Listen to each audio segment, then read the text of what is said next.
Israel and Iran, the promise that divided the world. In the heart of the Middle East, the skies light up like storms. But these are not flashes of lightning. They are bombs. Sirens scream.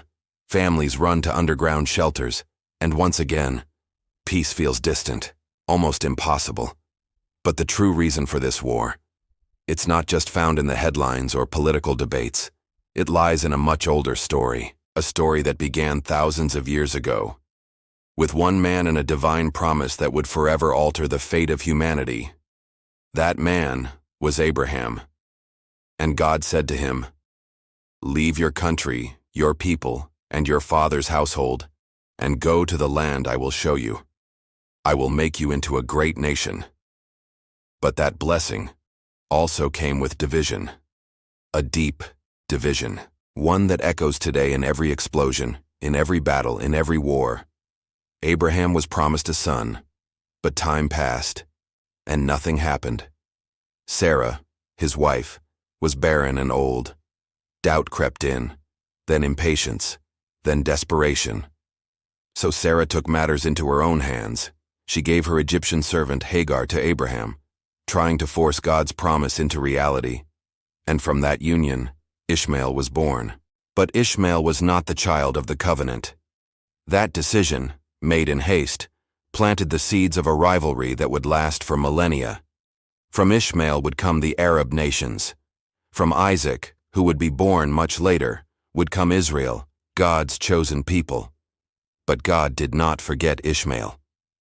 When Hagar fled into the wilderness, the angel of the Lord found her and said, "He will be a wild donkey of a man. His hand will be against everyone and everyone's hand against him, and he will live in hostility toward all his brothers." Genesis 16:12. It was a prophecy of a life marked by conflict, resistance, and survival.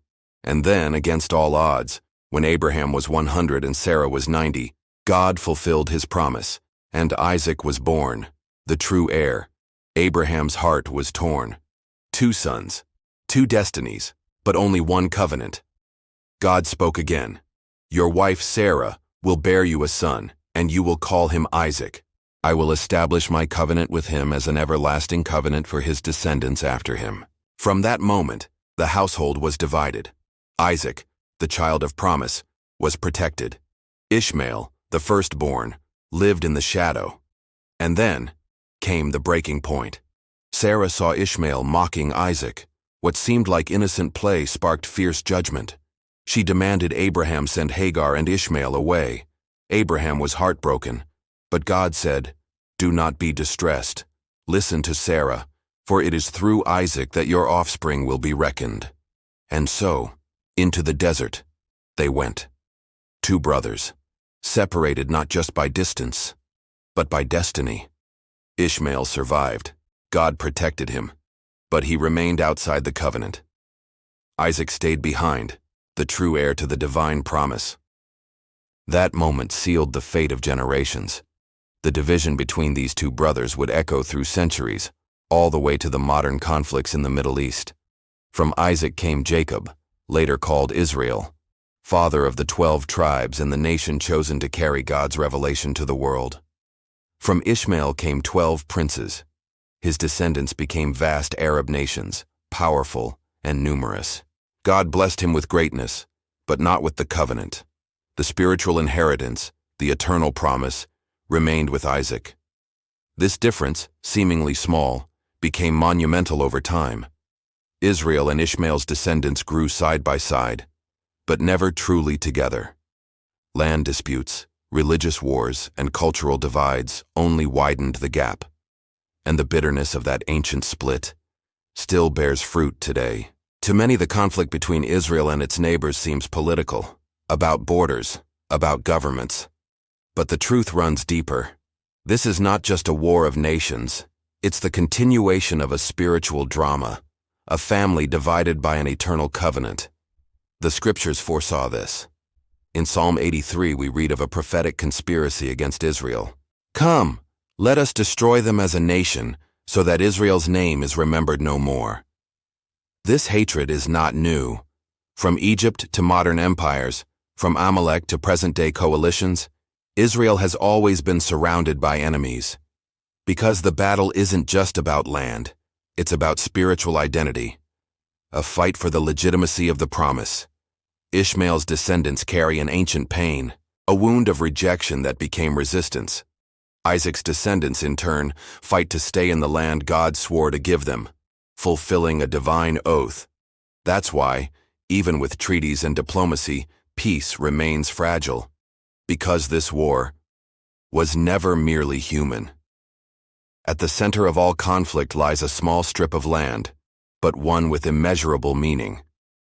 The Promised Land. And the Lord swore to Abraham, "All the land that you see I will give to you and your descendants, forever." The promise was renewed to Isaac, then to Jacob, and passed through generations until it reached the nation of Israel. But to the descendants of Ishmael, who also multiplied and settled vast neighboring lands, that inheritance seemed unjust. How could one single nation claim exclusive right to a land so fiercely contested? Over time, the Promised Land became the center of global attention. Jerusalem, the holy city, turned into a crown desired by nations and empires alike. The descendants of Ishmael, spread across many nations, looked at the people of Isaac with suspicion. A living reminder of a promise that was never theirs. Modern headlines talk about territory, politics, and borders, but those are just surface wounds. What's truly at stake is the ownership of the promise, and with it, the right to exist, legitimately, in that land. Every stone in Jerusalem, every disputed city, every borderline, carries the weight of a divine covenant made with one bloodline, and as long as that covenant exists, no amount of diplomacy will bring lasting peace. From the moment Israel was born as a nation, its story has been written in blood and battle, not just against armies and kings, but against a spirit of rejection born in the wilderness, when Ishmael was separated from Isaac. From that day, enemies rose: Egyptians, Philistines, Amalekites, Moabites, Assyrians, Babylonians, and later, the Romans would burn the temple and scatter the Jewish people across the world. But Israel was not erased. It returned. And against every odd, it was reborn in 1948. Since then, 1948, War of Independence; 1967, Six-Day War; 1973, Yom Kippur War, and countless other attacks, intifadas, and conflicts. Why such hatred for one small nation? Because this is not just geopolitics, it is spiritual, a conflict rooted not in modern maps, but in the book of Genesis. Isaac's descendants carry the seal of the promise. Ishmael's descendants carry the struggle for recognition. But there is a future for both. Despite the blood, the pain, and the centuries of division, the Bible speaks of a day yet to come, a day when the war between brothers will end, not by human treaties, not by temporary accords, but by the reign of the Prince of Peace. The prophets of Israel foresaw it. He will judge between the nations and will settle disputes for many peoples. They will beat their swords into plowshares and their spears into pruning hooks. Nation will not take up sword against nation, nor will they train for war anymore. Isaiah 2:4. There will be a day when the sons of Isaac and the sons of Ishmael will no longer fight. They will ascend together to Jerusalem, not as enemies but as worshippers. The tears shed in the deserts and valleys will be wiped away by the one who can reconcile the irreconcilable. The Messiah will come, and with him, justice, truth, and peace. A peace that doesn't depend on borders, but on hearts transformed. Because in truth, God never rejected Ishmael. He simply placed him outside the covenant of promise. But the plan of redemption was always for all peoples, even the sons of the desert. The war between the brothers will not last forever. The promise will be fulfilled, with reconciliation. And on that day, every sword will be laid down. God doesn't make mistakes. He doesn't write unfinished stories. Even when paths diverge, his plan keeps unfolding, silently working toward an eternal purpose. The covenant made with Abraham wasn't about race or land. It was about redemption. A beginning, not a boundary. For from the very beginning, God's desire was clear: Through you, all families of the earth shall be blessed. Genesis 12:3. Centuries later, the Apostle Paul revealed the mystery. If you belong to Christ, then you are Abraham's seed and heirs according to the promise. Galatians 3:29.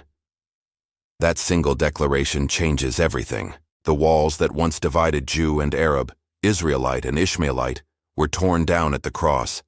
Jesus, the true descendant, came to unite, to redeem, to restore what sin had shattered. Those who once fought for land now inherit the kingdom of heaven. Those who came from dry places now drink from living water. Those who once raised their hands against all can now lift them in peace. The war between brothers began in Genesis, but reconciliation was proclaimed in Christ. In the end, there will be one flock, one shepherd, one people. The promise was always greater than we imagined.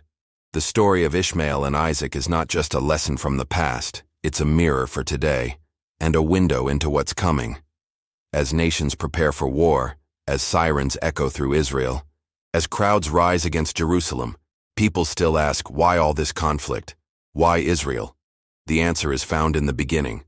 In the day, two brothers were separated, when one received the covenant, and the other was sent into the desert.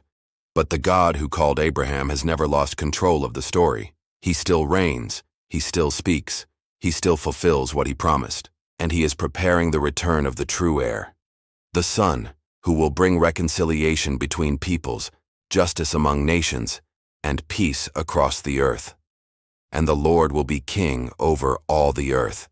On that day, the Lord will be one, and his name one. Zechariah 14:9. The war of the brothers will end by the hand of the Father. The desert will no longer be a land of conflict, but a place of worship. The end of pain will be the beginning of glory. And when that day comes, every knee will bow, every tongue will confess that Jesus, the true descendant of Abraham, reigns above all.